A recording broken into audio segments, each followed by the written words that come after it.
In debate book G2, the paragraph breakup of the different articles assigned for reading has a different set of instructions than you might typically see in an article reading book. And so I just wanted to make sure that these guidelines for reading were clear and easily understandable. So to start with, every paragraph that you read will come up with an assertion. You want to kind of summarize basically the essence of the paragraph, the main point of the paragraph. And there are two kinds of assertions. There are fact assertions. And so if you read a paragraph and it's not really making a good argument, you would want to use a fact assertion, which would just be a statement of general knowledge. And I'll let you read the book or along with the reading here, but the second kind of assertion is that if the paragraph you read makes an argument and you think, ooh, I might want to use that later inside of my debate or for evidence, you want to make an impact assertion. So you think ahead of the time while you're reading this paragraph, what kind of argument can I make from it? And if you can make a good argument or at least a piece of an argument, then you would want to make an impact assertion. Both kinds of assertions are totally acceptable for this paragraph reading. Now, if you're kind of confused at this point, do not worry. I will come back and re-link these assertion parts in the actual reading of the text. So, what you want to do is, let's go ahead. Your book will be underlined, but let me go ahead and underline this for the purposes here. Is you'll read this paragraph. So everything that's highlighted right now would be the paragraph that we would want to read. And so what your purpose is to do is your purpose is whatever. So what you're going to want to do is you are going to want to read this paragraph and you're going to want to underline the most important parts, the parts that actually tell you something valuable from the paragraph.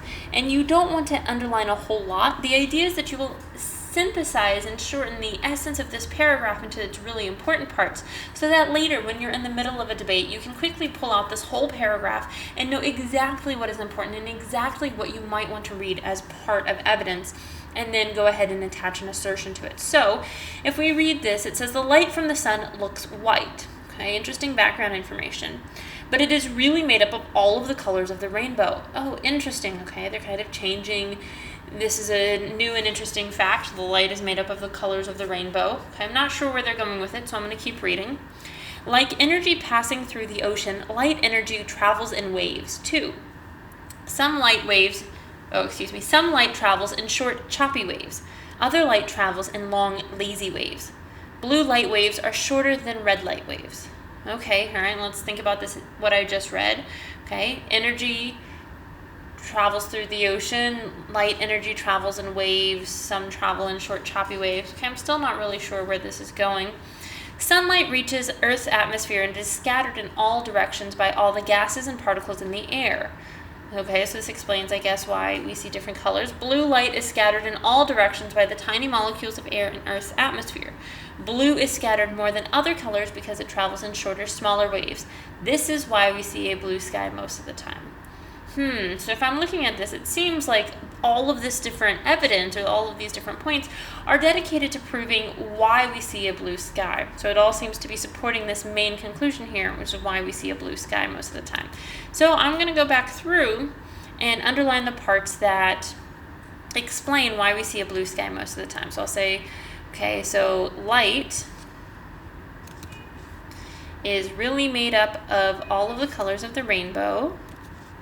And this is an interesting analogy, maybe not necessary for evidence reading. Light energy travels in waves.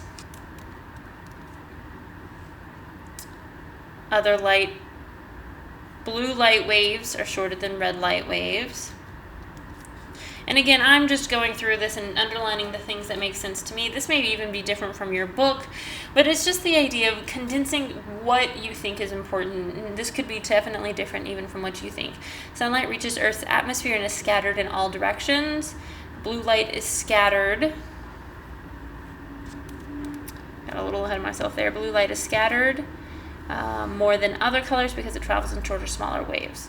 Okay, so now I can double check and say, hey, would this make sense to read as evidence if I read just the underlined parts? Light is really made up of all of the colors of the rainbow. Light energy travels in waves.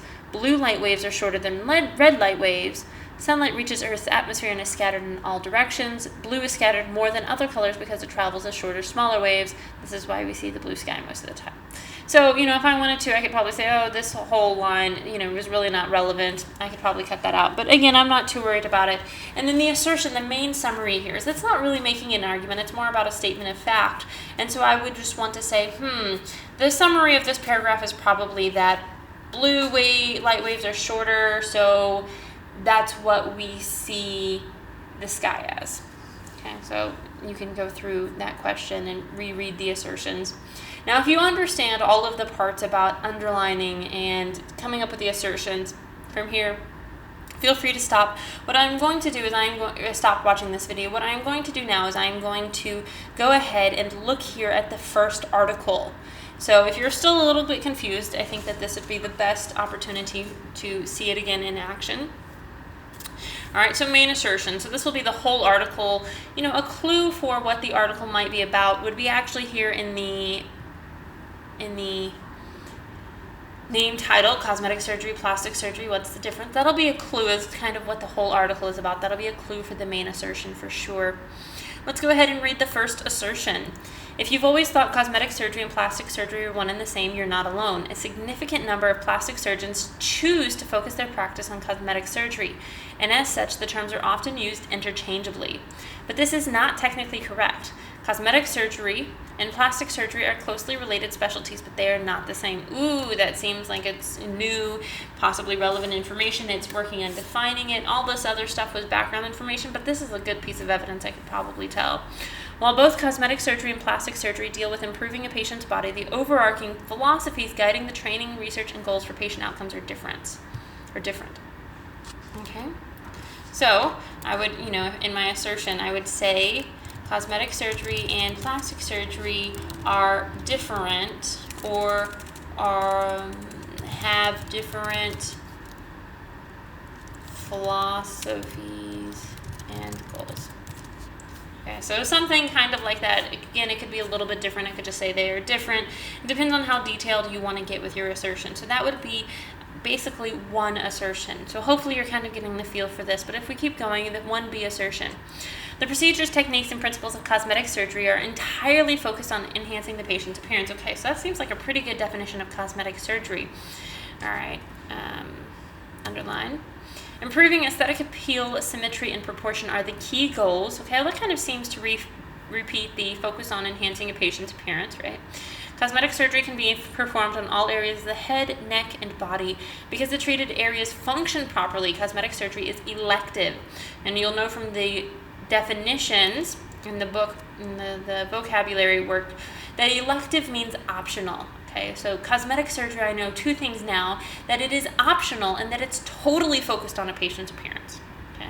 Now, I'm not completely sure yet how it differs from plastic surgery. We haven't defined plastic surgery yet, but we can see here these are two critical parts of what makes up cosmetic surgery. And if we go back up and look at our topic, we're dealing with cosmetic surgery. So this definition will probably be pretty important in this debate.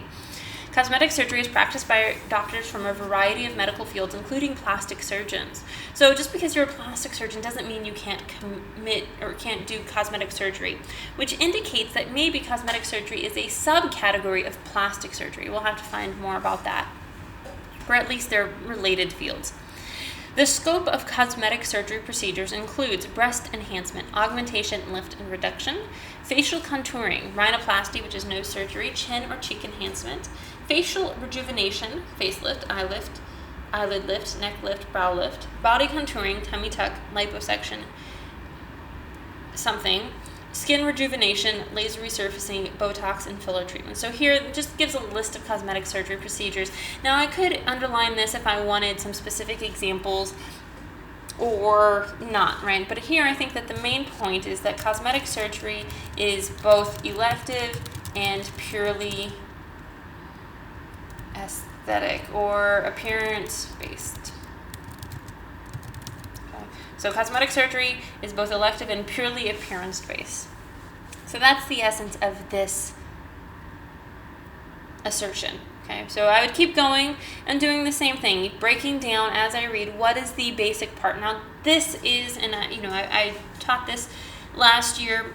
In the beginning, this seems pretty hard. It will take you a decent amount of time, and you may not always underline exactly like you want, but definitely it's something that all of my students said by the time they got to the third one, they were pros at it. They could read it, they could underline, and it was a very valuable source of evidence and understanding the topic. So I definitely encourage this, not just for this book, but the reason why this book is organized this way is because it allows you to gain the skills of reading through a whole lot of background information and figuring out what is important, right? A lot of this information is related to the topic, but is it as related?